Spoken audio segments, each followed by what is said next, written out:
صلی علی رسولہ الکریم اما بعد فاعوذ باللہ من الشیطان الرجیم بسم اللہ الرحمن الرحیم رب اشرح لی صدری ویسر لی امری واحلل عقدۃ من لسانی یفقهوا قولی رب یسر ولا تعسر وتمم بالخیر اللهم انا نسألك علما نافعا ورزقا طیبا وعملا متقبلا آمین۔ السلام علیکم ورحمۃ اللہ وبرکاتہ۔ کیسی ہیں آپ سب طالبات؟ دعا ہے اللہ سبحانہ وتعالی ہم سب کو صحت اور ایمان کی بہترین حالت پہ رکھے۔ باب کا نمبر ہے 41۔ باب ما جاء فی بیع المحفلات، محفلات بیچنے کے بیان میں۔ حدیث کا نمبر ہے 1268۔ عن ابن عباس عن النبی صلی اللہ علیہ وسلم قال، روایت ہے ابن عباس رضی اللہ عنہما سے کہ نبی کریم صلی اللہ علیہ وسلم نے فرمایا، لا تستقبلوا السوق، نہ تم سبقت کرو بازاروں پر، یعنی قافلہ وغیرہ جو غلہ بیچنے کو لاتے ہیں، اس سے بازار میں آنے سے پیشتر کچھ نہ خریدو۔ ولا تحفلوا، اور نہ جانور دودھ والے کا دودھ روکو کہ اس کے سبب سے خریدار دھوکہ کھا جائے۔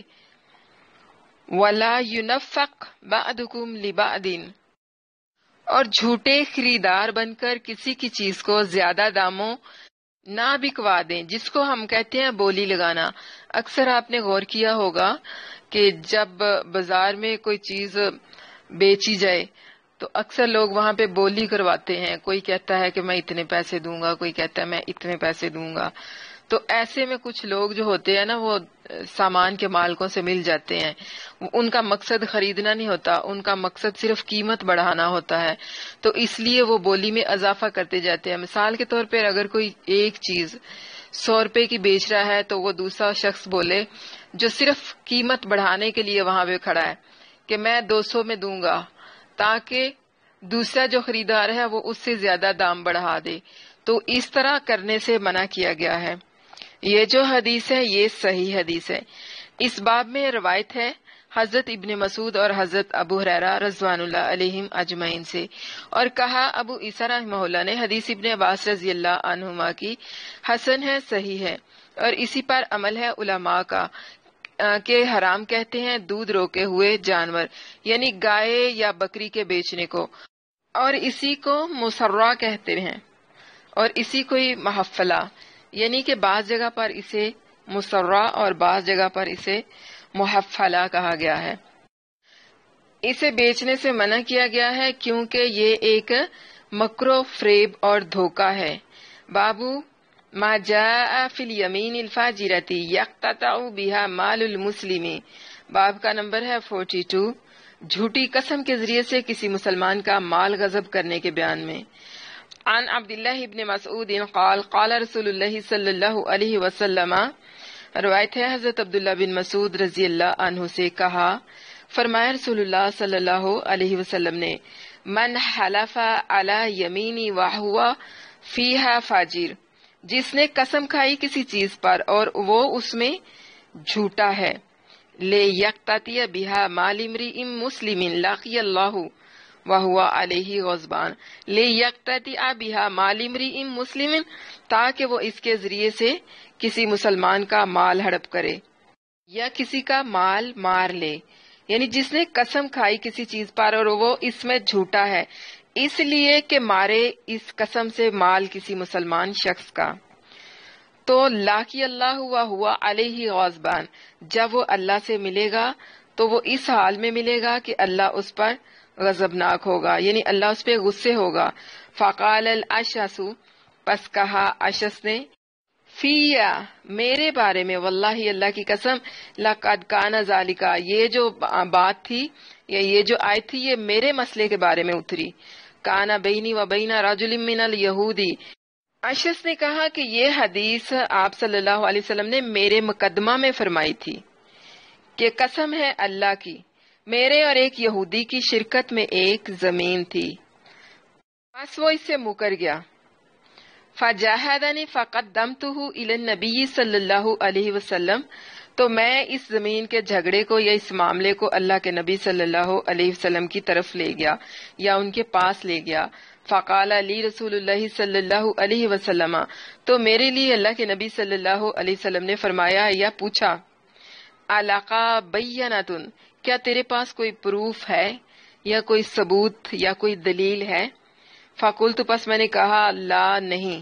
کہ میرے پاس کوئی ثبوت نہیں ہے. فقال، پس فرمایا آپ صلی اللہ علیہ وسلم نے، للیہودی، یہودی کے لیے،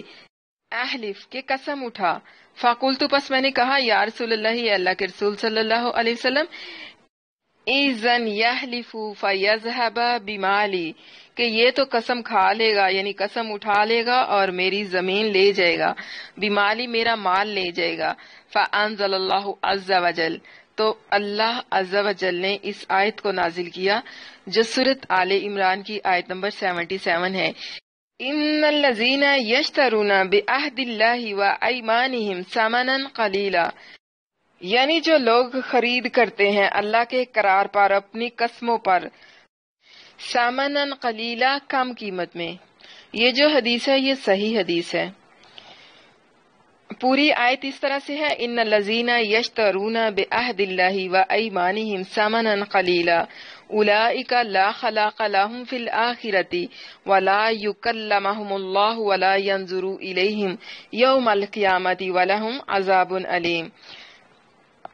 یعنی جو لوگ خرید کرتے ہیں اللہ کے اقرار پر اور اپنی قسموں پر تھوڑا مول، ان کو کچھ حصہ نہیں آخرت میں، اور نہ بات کرے گا ان سے اللہ، اور نہ نگاہ کرے گا ان کی طرف قیامت کے دن، اور نہ سنوارے گا ان کو، اور ان کو دکھ کی مار ہے، یعنی والہم، اور ان کے لیے عذاب، عذاب ہے، علیم، درد دینے والا، تکلیف دینے والا. اس باب میں وائل بن حجر اور حضرت ابو موسیٰ اور حضرت ابو امامہ بن سالبہ انصاری اور عمران بن حسین رضوان اللہ علیہم اجمعین سے روایت ہے. کہا ابو عیسیٰ رحمہ اللہ نے، حدیث ابن مسعود رضی اللہ عنہ کی حسن ہے، صحیح ہے. باب ما جاء اذا اختلف البیعان، باب کا نمبر ہے 43، خرید و فروخت کرنے والوں کے اختلاف کے بیان میں. عن ابن مسعود قال قال رسول اللہ صلی اللہ علیہ وسلم، روایت ہے ابن مسعود رضی اللہ عنہ سے کہ فرمایا رسول اللہ صلی اللہ علیہ وسلم نے، اذا اختلف البیعان، جب اختلاف ہو جائے بیچنے اور خریدنے والے کے بیچ میں، بائع اور مشتری کے بیچ میں، فالقول، تو پس بات، قول البائع والمبتاع بالخیار، کہ جو بیچ رہا ہے، جو مالک ہے سامان کا، بات اس کی معتبر سمجھی جائے گی، والمبتاع، اور جو خریدنے والا ہے، بالخیار، اسی اختیار ہے کہ چاہے تو وہ سودا لے لے اور چاہے تو واپس کر دے. اس کی جو سند ہے یہ صحیح سند ہے. یہ حدیث مرسل ہے کہ عون بن عبداللہ نے نہیں پایا ابن مسعود رضی اللہ عنہ کو، یعنی بیچ میں کوئی راوی چھوٹ گیا ہے. اور مروی ہے یہ حدیث قاسم بن عبد الرحمن سے، وہ روایت کرتے ہیں ابن مسعود رضی اللہ عنہ سے، وہ نبی کریم صلی اللہ علیہ وسلم سے اسی حدیث کو، اور یہ بھی مرسل ہے. کہا ابن منصور نے، کہا میں نے احمد بن حنبل رحمہ اللہ سے، کیا کرے جب اختلاف ہو جائے بیچنے اور خریدنے والے کے بیچ میں اور گواہی نہ ہو کسی کے بھی پاس؟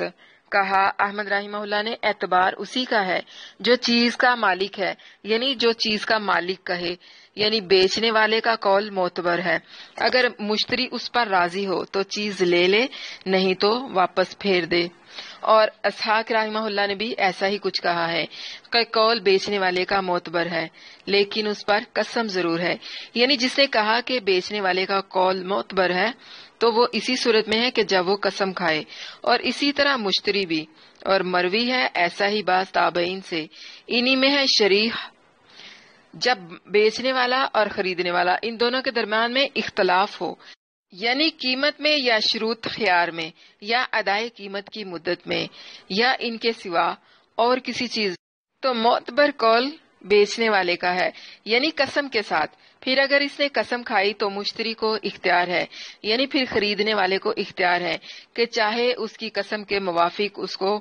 خرید لے، یا قسم کھائے کہ میں نے اتنے کی نہیں خریدی، اس سے کم بولی ہے. پس اگر راضی ہوں ایک ان میں سے دوسرے کے کہنے پر تو بہتر نہیں تو قاضی عقد کو فسخ کر دے، بے قائم ہو یا نہ ہو، مطلب کہ سودا پختہ ہو یا نہ ہو۔ یہ مذہب امام شافی رحمہ اللہ کا ہے، اور امام مالک رحمہ اللہ ابو حنیفہ کے نزدیک دونوں قسم نہ کھائیں بیچنے والے کے ہلاک اور ضائع ہونے کے وقت، بلکہ جب بیع ضائع ہو گئی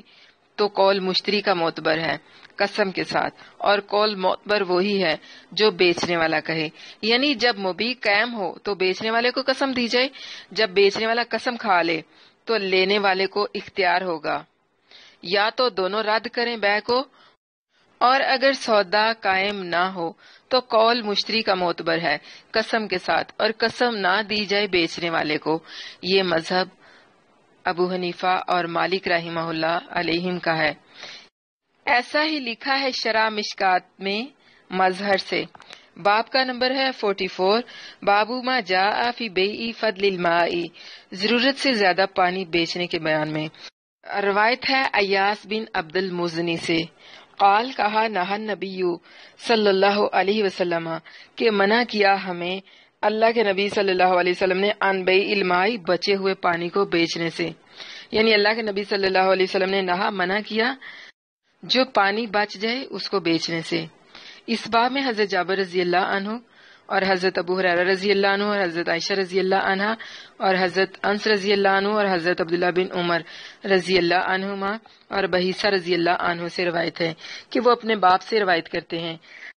کہا ابو عیسیٰ رحمہ اللہ نے حدیث ایاس کی حسن ہے، صحیح ہے، اور اسی پر عمل ہے اکثر اہل علم کا کہ مکروہ کہتے ہیں پانی بیچنے کو، اور یہی قول ہے ابن مبارک اور شافی اور احمد اور اسحاق رحمہ اللہ علیہم کا، اور رخصت دی ہے بعض علماء نے پانی بیچنے کی، انہی میں ہے حسن بصری رحمہ اللہ۔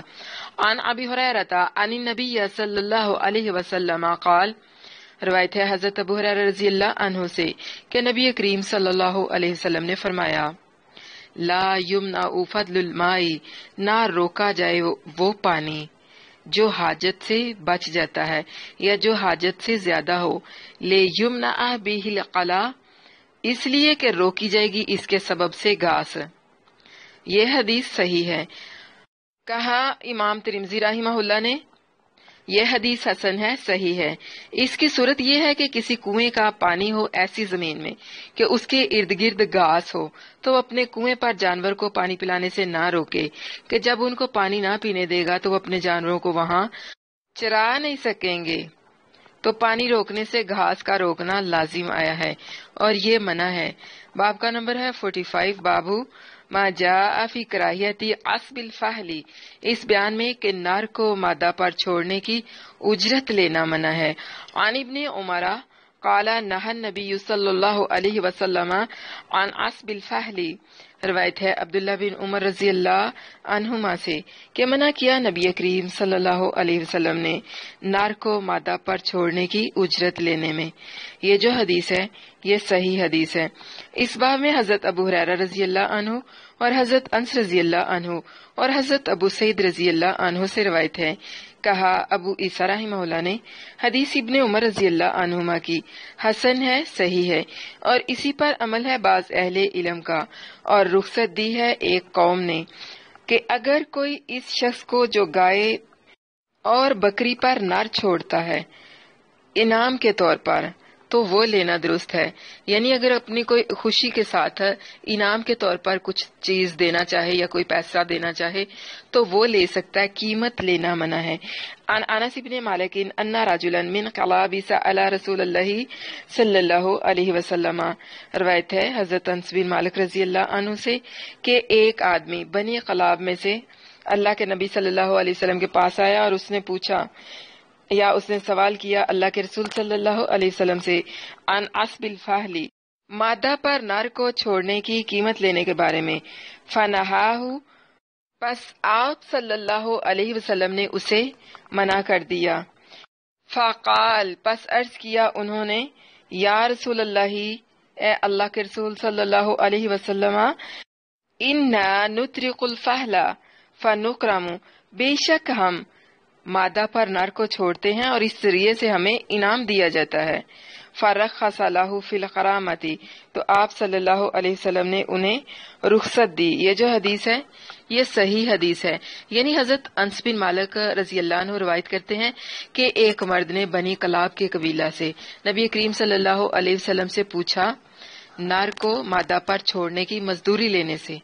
تو آپ صلی اللہ علیہ وسلم نے اسے منع کر دیا۔ تو اس نے عرض کی اللہ کے رسول صلی اللہ علیہ وسلم، ہم نر کو چھوڑتے ہیں مادہ پر تو وہ ہمیں انعام دیتے ہیں، مطلب جن لوگوں کے مادہ پر ہم نر چھوڑتے ہیں تو وہ لوگ ہمیں انعام دیتے ہیں۔ تو آپ صلی اللہ علیہ وسلم نے انعام لینے کی اجازت دے دی۔ کہا ابو عیسیٰ رحمہ اللہ نے یہ حدیث حسن ہے، غریب ہے، نہیں جانتے ہم اس کو مگر روایت سے ابراہیم بن حمید کے، وہ روایت کرتے ہیں حشام بن عروہ سے۔ بابو ما جاء فی ثمن القلب، باب کا نمبر ہے 46، کتے کی قیمت کے بیان میں۔ عن ابی مسعود الانصاری قال،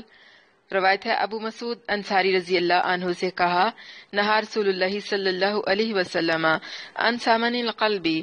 اللہ کے نبی صلی اللہ علیہ وسلم نے فرمایا عن ثمن القلب، کتے کی قیمت لینے سے، ومہر البغی، اور زانیہ عورت کی کمائی سے یعنی زنا کی اجرت سے، وحلوان الکاہنی، اور کاہن کی شرینی سے یا کاہن کی مٹھائی سے۔ یہ حدیث صحیح ہے۔ کہا ابو عیسیٰ رحمہ اللہ نے یہ حدیث حسن ہے، صحیح ہے۔ روایت ہے رافع بن خدیج رضی اللہ عنہ سے ان رسول اللہ صلی اللہ علیہ وسلم قال، کہ رسول اللہ صلی اللہ علیہ وسلم نے فرمایا کسب الحجام خبیث، حجام کی مزدوری حرام ہے، یعنی پچھنے لگانے والے کی کمائی ناپاک ہے۔ ومہر البغی، اور جو زانیہ عورت ہے زنا کی اجرت خبیثن ناپاک ہے۔ وثمن الکلب خبیثن، اور کتے کی قیمت ناپاک ہے۔ یہ حدیث صحیح حدیث ہے۔ اس باب میں حضرت عمر رضی اللہ عنہ، حضرت ابن مسعود رضی اللہ عنہ، اور حضرت جابر رضی اللہ عنہ، اور حضرت ابو ہریرہ رضی اللہ عنہ، اور ابن عباس رضی اللہ عنہما، اور حضرت ابن عمر رضی اللہ عنہما، اور عبداللہ بن جعفر رضی اللہ عنہما سے روایت ہے۔ کہا ابو عیسیٰ رحمہ اللہ نے حدیث رافع کی حسن صحیح ہے، اور اسی پر عمل ہے اکثر اہل علم کے نزدیک کہ حرام کہتے ہیں کتے کی قیمت کو، اور یہی قول ہے شافعی، احمد اور اسحاق رحمہ اللہ علیہم کا، اور رخصت دی ہے بعض نے شکاری کتے کی قیمت کی۔ بابو ما جاء فی کسب الحجام، باب کا نمبر ہے 47، پچھنے لگانے والے کی اجرت کے بیان میں۔ عن ابن محیصۃ اخی بنی حارثۃ عن ابیہ انہ استأذن النبی صلی اللہ علیہ وسلم فی اجارت الحجام فنہاہ عنہا، روایت ہے ابن محیصہ سے جو بائی ہیں بنی حارثہ کے، وہ روایت کرتے ہیں اپنے باپ سے کہ انہوں نے اجازت طلب کی اللہ کے نبی صلی اللہ علیہ وسلم سے پچھنے لگانے کی مزدوری کے لیے، سو منع کیا آپ صلی اللہ علیہ وسلم نے۔ فلم یزل یسألہ، پس وہ بار بار پوچھتا رہا، وَيَسْتَأْذِنُهُ حَتَّى قَالَ، یہاں تک کہ اللہ کے نبی صلی اللہ علیہ وسلم نے فرمایا اس کی مزدوری اپنے اونٹ کے چارے میں خرچ کر، یا وَأَطْعِمْهُ رَقِيقَكَ، اپنے غلام کو کھلا دے۔ اس باب میں رافع بن خدیج اور ابی جحیفہ اور جابر اور صاحب سے روایت ہے۔ کہا ابو عیسیٰ رحمہ اللہ نے حدیث محیصہ کی حسن ہے، اور اسی پر عمل ہے بعض علماء کا، اور کہا احمد نے اگر مانگے مجھ سے کوئی پچھنے لگانے والا یعنی مزدوری اپنی تو نہ دوں میں اس کو، اور دلیل لاؤں میں ان حدیثوں کو۔ بابو ما جاء فی الرخصۃ فی کسب الحجام، باب کا نمبر ہے 48، پچھنے لگانے والے کی اجرت کے جائز ہونے کے بیان میں۔ عن حمید قال، روایت ہے حمید سے کہا انہوں نے سئل انس عن قصب الحجام، سوال کیا گیا حضرت انس رضی اللہ عنہ سے حجام کی اجرت کے بارے میں، یعنی پچھنے لگانے کی اجرت کے بارے میں۔ فقال انس، اور کہا انس رضی اللہ عنہ نے احتجم رسول اللہ صلی اللہ علیہ وسلم، کہ سینگی لگوائی تھی اللہ کے رسول صلی اللہ علیہ وسلم نے، وحجمہ ابو طیبہ، اور پچھنے لگائے تھے آپ صلی اللہ علیہ وسلم کے ابو طیبہ نے، فَأَمَرَ لَهُ بِسَاعَيْنِ مِنْ طَعَامٍ وَكَلَّمَ أَهْلَهُ فَوَدَعُوا عَنْهُ مِنْ خِرَاجِهِ وَقَالَ، یعنی اللہ کے نبی صلی اللہ علیہ وسلم نے پھر حکم دیا ان کو 2 سا غلہ دینے کا، اور کہا ان کے مالکوں سے، سو کم کر دیا انہوں نے ان کے خراج میں سے۔ فقال، اور فرمایا آپ صلی اللہ علیہ وسلم نے، ان افضل ما تداویتم به الحجامۃ او ان من امثال دوائکم الحجامۃ، کہ سب سے بہتر دوا جو تم کرتے ہو وہ ہے پچھنے لگانا، یا فرمایا ان من امثال دوائکم الحجامۃ، یعنی جو راوی ہے وہ کہتا ہے مجھے شک ہے کہ آپ صلی اللہ علیہ وسلم نے تداویتم کہا تھا یا ان من امثال دوائکم کہا تھا، مطلب دونوں کا ایک ہی ہے، یعنی راوی کو الفاظ میں شک ہے کہ الفاظ آپ صلی اللہ علیہ وسلم نے کون سے بولے تھے۔ اس باب میں حضرت علی اور حضرت ابن عباس اور حضرت ابن عمر رضوان اللہ علیہم اجمعین سے بھی روایت ہے۔ کہا ابو عیسیٰ رحمہ اللہ نے حدیث حضرت انس رضی اللہ عنہ کی حسن صحیح ہے، اور اجازت دی ہے بعض علماء صحابہ وغیرہ نے حجامت کی مزدوری کی، اور یہی قول ہے شافعی رحمہ اللہ کا۔ باب ما جاء فی کراہیت سامان الکلب والصنوار، کتے اور بلی کی قیمت کے حرام ہونے کے بیان میں باب کا نمبر ہے 49۔ ان جابر قال، روایت ہے جابر رضی اللہ عنہ سے کہا، نہا رسول اللہ صلی اللہ علیہ وسلم، منع فرمایا اللہ کے رسول صلی اللہ علیہ وسلم نے، ان سامان الکلب والصنوار، کتے اور بلی کی قیمت لینے سے۔ اس کی جو سند ہے یہ صحیح ہے۔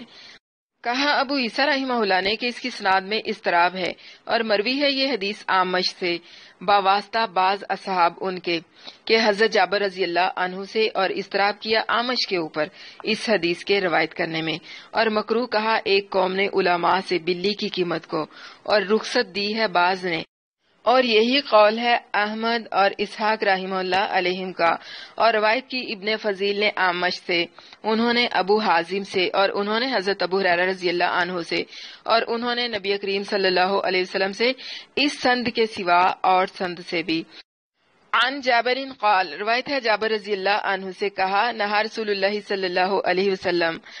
کہ منع کیا اللہ کے رسول صلی اللہ علیہ وسلم نے، ان اکل الحرہ و سمانی، بلی کے کھانے سے اور اس کی قیمت سے۔ کہا ابو عیسیٰ رحمہ اللہ نے یہ حدیث غریب ہے، اور عمر بن زید کو کچھ بڑا شخص نہیں جانتے ہم، روایت کی ان سے عبد الرزاق کے سوا اور لوگوں نے بھی۔ علامہ البانی رحمہ اللہ نے اس کو ضعیف کہا ہے۔ باب نمبر 50، شکاری کتے کی قیمت جائز ہونے کے بیان میں۔ عن ابی ہریرہ قال، روایت ہے حضرت ابو ہریرہ رضی اللہ عنہ سے کہا، نہا منع کیا، ان سامن الکلب الا قلب الصید، یعنی آپ صلی اللہ علیہ وسلم نے منع کیا کتے کی قیمت سے مگر شکاری کتے کی۔ علامہ البانی رحمہ اللہ نے اس کو حسن کہا ہے، جبکہ بعض محققین کہتے ہیں کہ اس میں ابو المحزم جو راوی ہے وہ ضعیف ہے۔ کہا ابو عیسیٰ رحمہ اللہ نے یہ حدیث اس سند سے صحیح نہیں، اور ابو المحزم کا نام یزید بن سفیان ہے، اور کلام کیا ان میں شعبہ بن حجاج نے، اور روایت کی گئی جابر رضی اللہ عنہ سے، انہوں نے نبی صلی اللہ علیہ وسلم سے اسی کی مانند، اور اس کی سند بھی صحیح نہیں۔ باب کا نمبر ہے 51۔ باب ما جاء فی کراہیت بیع المغنیات، اس بیان میں کہ گانے والی لونڈیوں کو بیچنا حرام ہے۔ عن ابی امامۃ عن رسول اللہ صلی اللہ علیہ وسلم قال، روایت ہے حضرت ابو امامہ رضی اللہ عنہ سے کہ رسول اللہ صلی اللہ علیہ وسلم نے فرمایا، لا تبیعوا القینات ولا تشتروہن ولا تعلموہن ولا خیر فی تجارت فیہن وثمنہن حرام فی مثل ھذا انزلت ھذہ الآیات، کہ اللہ کے رسول صلی اللہ علیہ وسلم نے فرمایا، نہ بیچو تم گانے والی عورتوں کو یعنی لونڈیوں کو، اور نہ خریدو ان کو، اور نہ گانا سکھاؤ، اور نہ کچھ بلائی ہے ان کی تجارت میں، اور ان کی قیمت بھی حرام ہے۔ تو اس باب میں یہ آیت نازل ہوئی تھی، وَمِنَ النَّاسِ مَن يَشْتَرِي لَهْوَ الْحَدِيثِ لِيُضِلَّ عَن سَبِيلِ اللَّهِ۔ یہ سورۃ لقمان کی آیت ہے، آیت کا نمبر ہے 6، یعنی شروع سے آخر تک۔ یہ جو حدیث ہے یہ ضعیف ہے، اس میں علی بن یزید راوی جو ہے وہ ضعیف ہے، اور اس کا شاگرد عبید اللہ بن زہر جو ہے وہ بھی ضعیف ہے۔ اس باب میں حضرت عمر بن خطاب رضی اللہ عنہ سے بھی روایت ہے، کہا ابو عیسیٰ رحمہ اللہ نے ابو امامہ کی حدیث کو اس طرح ہم نہیں جانتے ہیں اس سند سے، اور کلام کیا ہے بعض اہل علم نے علی بن یزید میں، اور ضعیف کہا ہے ان کو، اور وہ شامی ہیں۔ اگرچہ اس حدیث کے لفظوں میں کسی طرح کا ضعف ہو، مگر یہ مضمون متواتر ہے۔ صدہا حدیث و آیات حرمت غنا پر دلالت کرتی ہیں، خصوصاً عورتوں کے گانے میں۔ اس میں تو بہت ہی بڑا فتنہ ہے، اور پوری آیت جو اس حدیث میں وارد ہوئی ہے وہ یوں ہے، وَمِنَ النَّاسِ مَن يَشْتَرِي لَهْوَ الْحَدِيثِ لِيُضِلَّ عَن سَبِيلِ اللَّهِ بِغَيْرِ عِلْمٍ وَيَتَّخِذُهَا هُزُوًا أُولَئِكَ لَهُمْ عَذَابٌ أَلِيمٌ۔ یعنی فرمایا اللہ جل جلالہ نے کہ بعض آدمی ایسا ہے کہ کھیل کود کی بات خرید کرتا ہے تاکہ گمراہ کرے اللہ تعالیٰ کی راہ سے بغیر جانے بوجھے، اور ٹھہرا دے اس کو یعنی اللہ کی راہ کو ہنسی مذاق۔ وہی لوگ ہیں ان کے لیے ذلیل کرنے والا عذاب ہے، یعنی دنیا اور آخرت میں۔ بغوی میں ہے کہ کہا مجاہد نے مراد اس سے خریدنا لونڈیوں کا ہے جو گاتی ہوں، اور تعویل اس کی یہ ہے کہ یشتری لہو الحدیثی یعنی خریدتا ہے کھیل کود والوں کو۔ روایت ہے ابو امامہ رضی اللہ عنہ سے کہ فرمایا رسول اللہ صلی اللہ علیہ وسلم نے، حلال نہیں لونڈیوں کو گانا سکھانا اور نہ بیچنا، اور ان کی قیمت حرام ہے۔ اور اسی باب میں اتری ہے یہ آیت، وَمِنَ النَّاسِ، یہ والی جو ابھی ہم نے آیت پڑھی ہے یہ والی، اور کوئی آدمی ایسا نہیں کہ بلند کرے اپنی آواز کو گانے کے ساتھ، مگر بھیجتا ہے اس پر اللہ تعالی دو شیطان، ایک اس شانے پر اور ایک اس شانے پر، سو وہ برابر اس کو مارتے رہتے ہیں اپنے پیروں سے جب تک کہ وہ چپ نہ ہو جائے۔ یہاں بے شک واضح ہو گیا ہم کو سبب حال آنے کا ان بے دین کے ساتھ کہ جب وہ اپنی آوازیں ترانہ ہائے مستانہ کے ساتھ بلند کرتے ہیں تو شیاطین اس محفل میں جمع ہو کر سب کو اچھال دیتے ہیں، کوئی ناچنے لگتا ہے، استغفر اللہ، کوئی کودنے لگتا ہے۔ فی الحقیقت یہ عذاب ذلت کا ہے، اس سے بڑھ کر کیا ذلت ہوگی کہ کفار بھی اس پر ہنستے ہیں، اور آخرت میں اس سے بڑھ کر رسوائی دیکھیں گے۔ اور یہی حدیث جس میں مذکور ہے شیطانوں کے مسلط ہونے کا گانے والی پر، اور در مختار میں بھی لائے ہیں، اور استدلال کیا ہے اس سے کہ جس محفل میں آلات غنا ہوں وہاں جانا حرام ہے، یعنی جہاں پر میوزک کے آلات ہوں وہاں پر جانا حرام ہے۔ حالانکہ یہ مقام اس تحریر کا نہیں تھا، مگر اظہار حق کے لیے یہ بھی بیان کر دیا گیا ہے۔ اکثر لوگ قوالیاں سنتے ہیں، غزلیں سنتے ہیں، تو وہ اس کے ساتھ ساتھ اپنے سروں کو بھی دھنتے ہیں، تو یہ سب کیا ہے؟ یہ شیطان ہی ہے جو ان کو اس طرح کے کام کرنے کی حرکت دیتا ہے۔ اور آپ تو دیکھیں کہ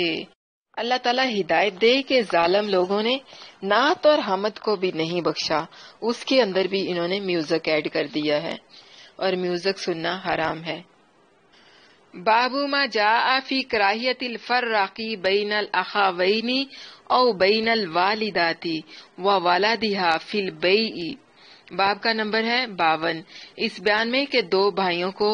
یا ماں اور اس کے بچوں کو جدا جدا بیچنا منع ہے۔ ان ابی ایوب قال، روایت ہے ابو ایوب سے کہا، سمیت رسول اللہ صلی اللہ علیہ وسلم، میں نے سنا رسول اللہ صلی اللہ علیہ وسلم سے، یقول، وہ فرماتے تھے، من فرق بین والوالدات وولدها فرق اللہ بینہ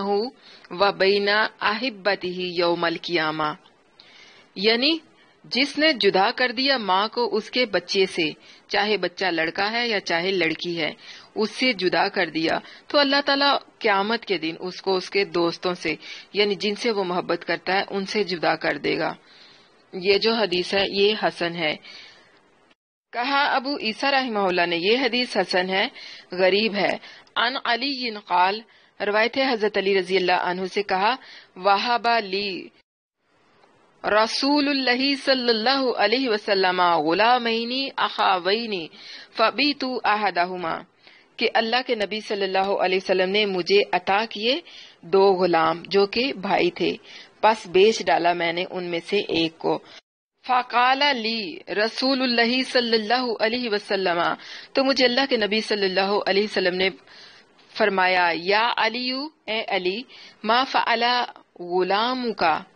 تو نے کیا کیا ہے اپنے غلام کا، یا تمہارے غلام کا کیا ہوا؟ فاخبرتہ،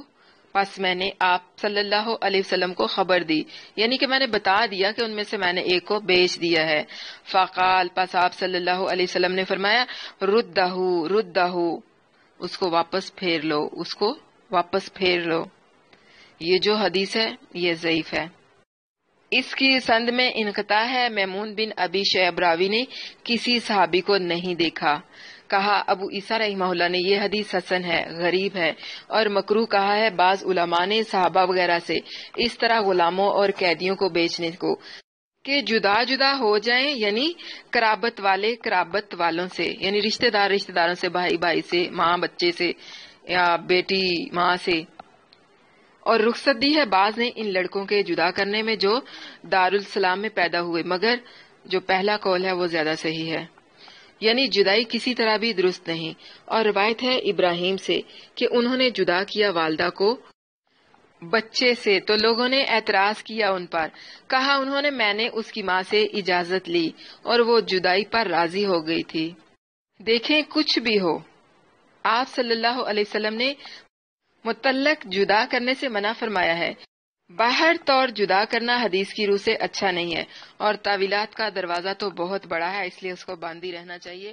تعویلات کے دروازے کو نہیں۔ باب ما جاء فی من یشتری العبد ویستغلہ ثم یجد بہ عیبا، باب کا نمبر ہے 53۔ اس بیان میں کہ کوئی شخص غلام خریدے اور اس کے پیشہ کی مزدوری بھی لے چکا ہو اور پھر اس میں کچھ عیب پایا جائے۔ عن عائشہ ان رسول اللہ صلی اللہ علیہ وسلم قضا ان الخراج بالزمان، روایت ہے ام المومنین حضرت عائشہ صدیقہ رضی اللہ عنہا سے، تحقیق کے رسول اللہ صلی اللہ علیہ وسلم نے حکم کیا کہ منافع چیز کا اس کے لیے ہے جو اس چیز کا ضامن ہے، یعنی غلام کا خریدنے والا اس کا ضامن ہوا تو نفع بھی اس کو حلال ہے، یعنی جو اس نے اس سے کمایا وہ بھی اس کے لیے حلال ہے۔ یہ جو حدیث ہے یہ حسن ہے۔ کہا ابو عیسیٰ رحمہ اللہ نے یہ حدیث حسن ہے اور مروی ہے اور سندوں سے بھی سوائے اس سند کے، اور اسی پر عمل ہے اہل علم کا۔ روایت کی ہم سے ابو سلمہ یحییٰ بن خلف نے، انہوں نے عمر بن علی سے، انہوں نے ہشام بن عروہ سے، انہوں نے اپنے باپ سے، انہوں نے ام المومنین حضرت عائشہ صدیقہ رضی اللہ عنہا سے کہ نبی کریم صلی اللہ علیہ وسلم نے حکم دیا کہ فائدہ ہر اس چیز کا اسی کے لیے ہے جو اس کا ضامن ہو۔ کہا ابو عیسیٰ رحمہ اللہ نے یہ حدیث صحیح غریب ہے ہشام بن عروہ کی روایت سے، اور غریب سمجھا اس کو محمد بن اسماعیل نے عمر بن علی کی روایت سے، اور روایت کی مسلم بن خالد زینجی نے یہ حدیث ہشام بن عروہ سے، اور روایت کی یہ جریر نے بھی ہشام سے، اور حدیث جریر میں کہا گیا ہے کہ تدلیس ہے، اور تدلیس کی اس میں جریر نے نہیں سنی، جریر نے حدیث ہشام سے، اور کہہ دیا انہوں نے کہ سنی میں نے یہ حدیث ہشام سے، اور تدلیس یہی ہے، اور تفسیر اس کی کہ فائدہ ہر چیز کا اسی کے لیے ہے جو اس چیز کا ضامن ہوگا، یعنی جو اس کا مالک ہو۔ کہ ایک شخص نے ایک غلام خریدا اور اس سے اس کا پیسہ کمایا، پھر اس میں کچھ عیب دیکھا اور اس کو واپس کر دیا، تو وہ کمایا ہوا پیسہ اسی خریدنے والے کا ہے، یعنی مشتری کا، اس لیے کہ غلام اگر مر جاتا تو نقصان بھی مشتری کا ہی ہونا تھا، یعنی جس نے اس کو خریدا تھا۔ اس طرح جتنے مسائل اس صورت کے ہوں گے اس کا یہی حکم ہے کہ نفع اس کو پہنچے گا جو اس کا ضامن ہوگا۔ عن عائشہ ان النبی صلی اللہ علیہ وسلم قضا ان الخراج بالزمان، یہ جو حدیث ہے یہ حسن ہے۔ سیدہ عائشہ صدیقہ رضی اللہ عنہا روایت کرتی ہیں کہ نبی کریم صلی اللہ علیہ وسلم نے حکم دیا، فائدہ ہر اس چیز کا اسی کے لیے ہے جو اس کا ضامن ہو۔ باب ما جاء فی رخصتی فی اکل ثمرتی للماری بہا، باب کا نمبر ہے 54۔ اس بیان میں کہ راہ گزرنے والے کے لیے راستے کے پھل کھانے کی اجازت ہے۔ عن ابن عمر عن النبی صلی اللہ علیہ وسلم قال، روایت ہے ابن عمر رضی اللہ عنہما سے کہ نبی کریم صلی اللہ علیہ وسلم نے فرمایا، من دخل حائطا فلیأکل ولا یتخذ خبنۃ۔ علامہ البانی رحمہ اللہ نے اسے صحیح کہا ہے، جبکہ بعض محققین کہتے ہیں کہ اس میں یحییٰ بن سلیم کی عبید اللہ سے روایت ضعیف ہوتی ہے۔ اس باب میں عبداللہ بن عمرو اور عباد بن شرجیل اور رافع بن عمر اور عمیر مولا ابی لہم اور حضرت ابو ہریرہ رضوان اللہ علیہم اجمعین سے روایت ہے۔ کہا ابو عیسیٰ رحمہ اللہ نے حدیث ابن عمر رضی اللہ عنہما کی غریب ہے، نہیں پہچانتے ہم اس کو اس سند سے مگر یحییٰ بن سلیم کی روایت سے، اور رخصت دی ہے بعض علماء نے اس پھل کے کھانے کو اور مکروہ سمجھا ہے بعض نے، مگر یہ کہ قیمت دے دی جائے اس کی۔ روایت ہے عمر بن شعیب سے، وہ روایت کرتے ہیں اپنے باپ سے اور وہ شعیب کے دادا سے، ان النبی صلی اللہ علیہ وسلم سئل عن الثمر المعلق فقال، کہ اللہ کے نبی صلی اللہ علیہ وسلم سے مسئلہ پوچھا گیا لٹکے ہوئے پھلوں کے کھانے کا، یعنی جو درخت میں ہوں یا خشک کرنے کے لیے لٹکائے ہوئے ہوں، تو فرمایا آپ صلی اللہ علیہ وسلم نے، مما اصاب منہ من ذی حاجۃ غیر متخذ خبنۃ فلا شیء علیہ۔ اس کی جو اسند ہے علامہ البانی رحمہ اللہ کے نزدیک حسن ہے، کہ آپ صلی اللہ علیہ وسلم نے فرمایا کہ جو لے اس میں سے صاحب حاجت، یعنی اگر کوئی بھوکا ہے اسے جمع نہیں کرنا، بس وہ کھانے کے لیے اپنی بھوک مٹانے کے لیے لینا چاہتا ہے تو وہ لے لے، یعنی جو لے اس میں سے صاحب حاجت یعنی بھوکا جمع نہ کرتا ہو اپنے کپڑے میں، یعنی موافق ضرورت کے کھا لے تو اس پر الزام نہیں ہے۔ جبکہ بعض محققین نے اس کی سند کو ابو جبیر کی وجہ سے ضعیف کہا ہے۔ امام ترمذی رحمہ اللہ نے اس کو حسن کہا ہے۔ اگلی روایت ہے رافع بن عمرو سے، روایت ہے رافع بن عمرو سے، کہا انہوں نے، کنتو ارمی نخلت انصاری، کہ میں مارتا تھا ڈھیلے ایک انصار کے کھجوروں کے باغ پر، فاخذونی فذهبوا، پس انہوں نے مجھے پکڑا اور لے گئے، الی النبی صلی اللہ علیہ وسلم، اللہ کے نبی صلی اللہ علیہ وسلم کے پاس،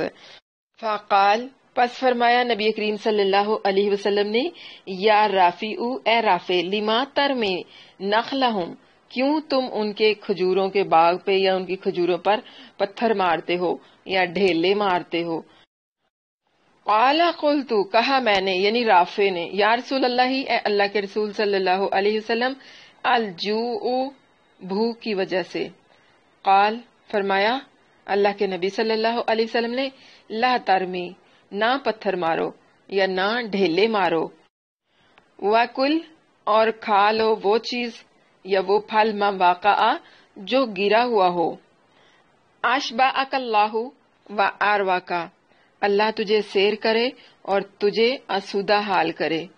یہ جو حدیث ہے یہ ضعیف ہے۔ کہا ابو عیسیٰ رحمہ اللہ نے یہ حدیث حسن ہے، صحیح ہے، غریب ہے۔ باب ما جاء فی النہی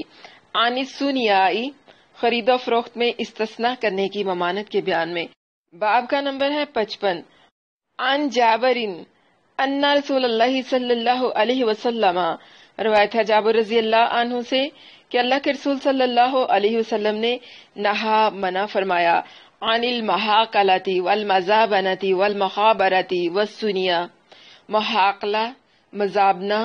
اور مخابرہ اور سنیہ سے، الا ان تعلم، مگر جب یہ کہ اندازہ اور مقدار اس کی معلوم ہو۔ یہ جو حدیث ہے یہ صحیح حدیث ہے۔ کہا ابو عیسیٰ رحمہ اللہ نے یہ حدیث حسن ہے، صحیح ہے، غریب ہے، اس سند سے کہ یونس بن عبید عطا سے اور وہ جابر رضی اللہ عنہ سے روایت کرتے ہیں محاقلہ حقل سے ہے، اور حقل وہ کھیتی ہے کہ نرم نرم درخت اس کے نکلے ہوئے یعنی ابھی گابے ہوں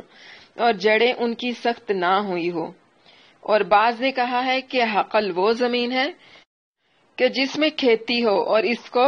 قراہ بھی کہتے ہیں، اور اصطلاح حدیث میں محاقلہ زمین کو کھیتی کے لیے غلہ کے عوض میں کرایہ پر دینا ہے، اور اسی کو مخابرہ بھی کہتے ہیں۔ کھیتی سے اور کھیتی سے زراعت کو کہتے ہیں، یعنی ہرس سے، اور ہرس جو ہے زراعت کو کہتے ہیں۔ اور بعض نے کہا ہے کہ محاقلہ زراعت کے لیے زمین دینا ہے ایک حصہ معین پر، مثلا یوں کہیں کہ یہ زمین تم کو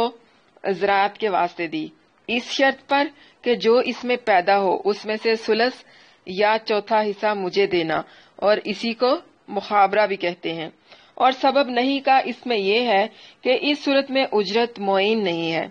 معلوم نہیں ہے کہ اس زمین میں کتنا پیدا ہو، شاید زیادہ ہو اور دینے والے کو ناگوار گزرے، اور کم ہو تو زمین والے کو دشوار ہو جائے۔ تو بعض نے کہا ہے کہ محاقلہ یہ ہے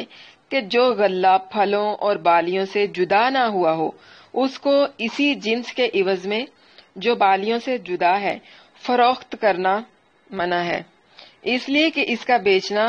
مثل با مثل چاہیے، اور اس میں ممکن نہیں ہے کہ ایک میں بالی ہے اور دوسرا خالی ہے۔ اور بعض نے کہا محاقلہ کھیتی کا بیچنا ہے قبل پکنے کے اور گدر ہونے کے، اور یہ بھی منع ہے اس لیے کہ اس کا اعتبار نہیں کہ رہے یا سردی وغیرہ سے ماری جائے۔ اور مزابنہ زبن سے ہے، زبن دفع کرنے کو کہتے ہیں، اور اسی سے یہ حدیث ہے لا یقبل صلوات الزبین، یعنی قبول نہیں نماز اس کی جو دفع کرنے والا ہو پاخانہ اور پیشاب کا۔ اور اسی سے ناقاتو زبونہ، یعنی وہ اونٹنی کے دودھ دینے والے کو دفع کرے اور اپنے پاس آنے نہ دے۔ اور مزابنت اصطلاح حدیث میں اسے کہتے ہیں کہ انگور کو انگور کے عوض یا کھجور کو کھجور کے عوض بیچنا، اور ایک زمین پر ہے اور دوسری درخت پر۔ مثلا عمر زید سے کہے یہ 100 من کھجور جو زمین پر ہے اس کے عوض میں تیرے درخت کی کھجوریں خرید لیتا ہوں، پس یہ جو سودا ہے یا بیع ہے یہ جائز نہیں ہے، اس لیے کہ اس میں درخت کے پھل مجہول ہیں، اور حالانکہ اس کا بیچنا مثل با مثل چاہیے۔ اور مخابرہ کی اصل خیبر سے ہے کہ خیبر کے پھلوں اور کھیتوں کو رسول اللہ صلی اللہ علیہ وسلم نے یہود کو نصف پھلوں کے اقرار پر دیا، اور پھر جب اس میں نزاع واقع ہونے لگا تو منع کر دیا۔ یہ سارا مضمون جو ہے نا یہ بہار الانوار کا ہے۔ اور سنیا بار وزن دنیا، ایک چیز بیچنا اور اس میں سے تھوڑی غیر معین چیز کو کہنا کہ یہ بیع میں داخل نہیں ہے، اس کا قیل و وزن بخوبی معلوم ہو تو البتہ جائز ہے۔ مثلا کہے کہ 100 من گیہوں تولے ہوئے ہیں، میں نے تیرے ہاتھ بیچے مگر اس میں سے 5واں حصہ نہیں بیچا، تو ایسا کرنا جائز ہے۔ اور اگر کہے کہ اس 100 من میں سے تھوڑے میں لے لوں گا، وہ بیع میں داخل نہیں، یہ طریقہ درست نہیں ہے۔ بابو ما جاء فی کراہیت بیع الطعام حتی یستوفیہ، غلے کو اپنی ملکیت میں لینے سے پہلے فروخت کرنا منع ہے۔ عن ابن عباس ان النبی صلی اللہ علیہ وسلم قال، روایت ہے ابن عباس رضی اللہ عنہما سے کہ نبی کریم صلی اللہ علیہ وسلم نے فرمایا من اتبع طعاما فلا یبیہ حتی یستوفیہ، جو خریدے غلہ تو نہ بیچے اس کو دوسرے کے ہاتھ جب تک کہ قبضہ نہ کر لے۔ قال ابن عباس واحسب کل شیء مثلہ، اور حضرت ابن عباس رضی اللہ عنہما نے کہا میں سب چیزوں کو ایسا ہی جانتا ہوں، یعنی ہر چیز پر قبل قبضے کے نہ بیچی جائے۔ یہ جو حدیث ہے یہ صحیح ہے۔ اس باب میں حضرت جابر رضی اللہ عنہ اور حضرت ابن عمر رضی اللہ عنہما سے بھی روایت ہے۔ کہا ابو عیسیٰ رحمہ اللہ نے حدیث ابن عباس رضی اللہ عنہما کی حسن ہے، صحیح ہے، اور اسی پر عمل ہے اکثر اہل علم کا۔ کہتے ہیں جائز نہیں غلہ بیچنا مشتری کو جب تک قبضہ نہ کر لے اس پر،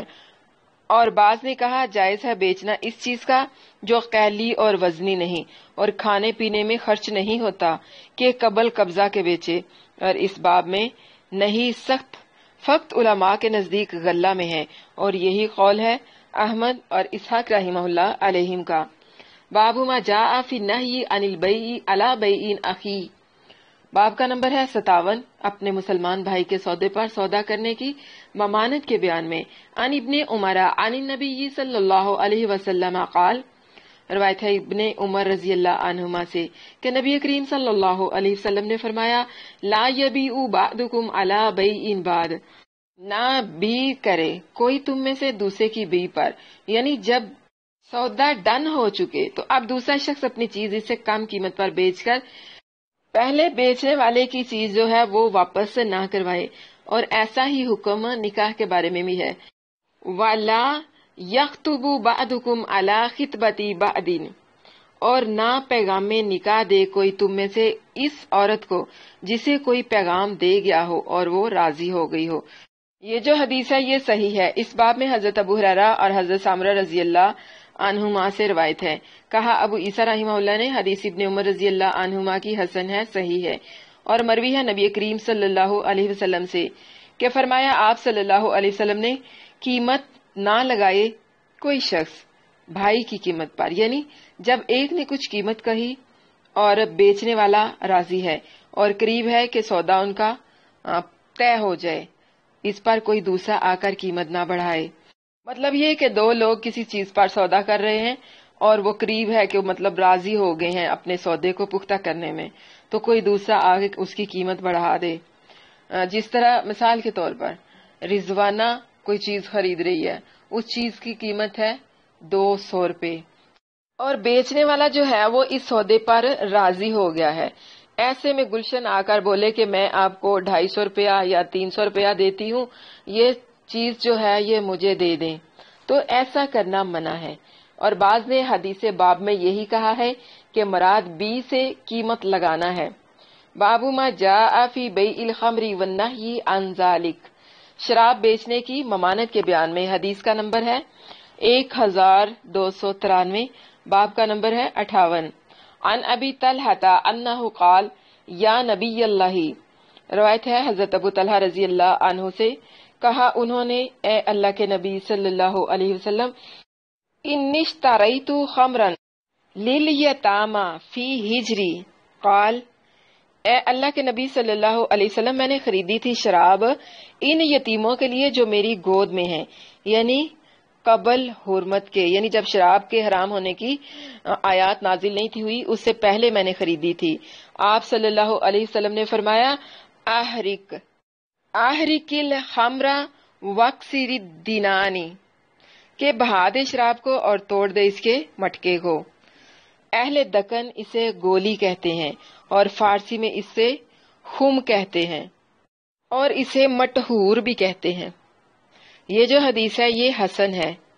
اس باب میں حضرت جابر رضی اللہ عنہ، حضرت عائشہ رضی اللہ عنہا اور حضرت ابو سعید رضی اللہ عنہ اور ابن مسعود رضی اللہ عنہ اور ابن عمر رضی اللہ عنہما اور حضرت انس رضی اللہ عنہ سے روایت ہے۔ ابو طلحہ رضی اللہ عنہ کی حدیث روایت کی سوری نے صدی سے، انہوں نے یحییٰ بن عباد سے، انہوں نے حضرت انس رضی اللہ عنہ سے کہ تحقیق ابا طلحہ ان کے نزدیک تھے، اور یہ زیادہ صحیح ہے لیث کی حدیث سے۔ باب کا نمبر ہے 59، شراب کا سرکہ بنانے کی ممانت۔ عن انس بن مالک قال سئل رسول اللہ صلی اللہ علیہ وسلم، روایت ہے انس بن مالک رضی اللہ عنہ سے کہ پوچھا گیا رسول اللہ صلی اللہ علیہ وسلم سے، ایتخذ الخمر خلا، کیا بنایا جائے شراب کا سرکہ؟ قال، فرمایا آپ صلی اللہ علیہ وسلم نے، لا، نہیں۔ یہ جو حدیث ہے یہ صحیح ہے۔ کہا ابو عیسیٰ رحمہ اللہ نے یہ حدیث حسن صحیح ہے۔ عن انس بن مالک قال لعن رسول اللہ صلی اللہ علیہ وسلم فی الخمر عشرۃ، آسرها ومؤتصرها وشاربها وحاملها والمحمولة الیہ وساقیها وبائعها وآکل ثمنها والمشتری لها والمشترط له۔ کہ اللہ کے نبی صلی اللہ علیہ وسلم نے 10 لوگوں پر لعنت فرمائی ہے. کون کون سے؟ جو شراب کے معاملے میں اس کے نکالنے والے پر، اور جو نکلوائے اور پینے والے پر، اور جو لے جانے والے ہیں اور لے جانے والے پر، اور جس کے پاس لے جائیں اس پر، اور پلانے والے پر، اور بیچنے والے پر، اور اس کی قیمت کھانے والے پر، اور اس کے خریدنے والے پر، اور جس کے لیے خریدی جائے اس پر بھی اللہ کے نبی صلی اللہ علیہ وسلم کی لعنت ہے. یہ جو حدیث ہے یہ حسن صحیح ہے. کہا ابو عیسیٰ رحمہ اللہ نے یہ حدیث غریب ہے حضرت انس رضی اللہ عنہ کی روایت سے، اور مروی ہے اسی کی مانند حضرت عباس اور حضرت ابن مسعود اور حضرت ابن عمر رضوان اللہ علیہم اجمعین سے. وہ سب روایت کرتے ہیں نبی صلی اللہ علیہ وسلم سے کہ آپ صلی اللہ علیہ وسلم نے ابتدائے اسلام میں جب پہل شراب حرام ہوئی تو اس سے سرکہ بنانے کو بھی، بلکہ جن برتنوں میں شراب رکھی جاتی تھی، یعنی جو برتن خاص شراب ہی کے لیے بنائے جاتے تھے، ان سب کو استعمال کرنے سے منع فرمایا تاکہ اس سے نفرت کاملہ مسلمانوں کو حاصل ہو جائے. اور پھر یہ بھی خیال تھا کہ اگر سرکہ بنانے کا حکم کریں گے تو لوگ سرکے کے بہانے کھلے خزانے شراب کی خرید و فروخت کرتے رہیں گے اور بعض چھپا چھپا کر شراب پئیں گے. پھر جب ان لوگوں کو دیکھا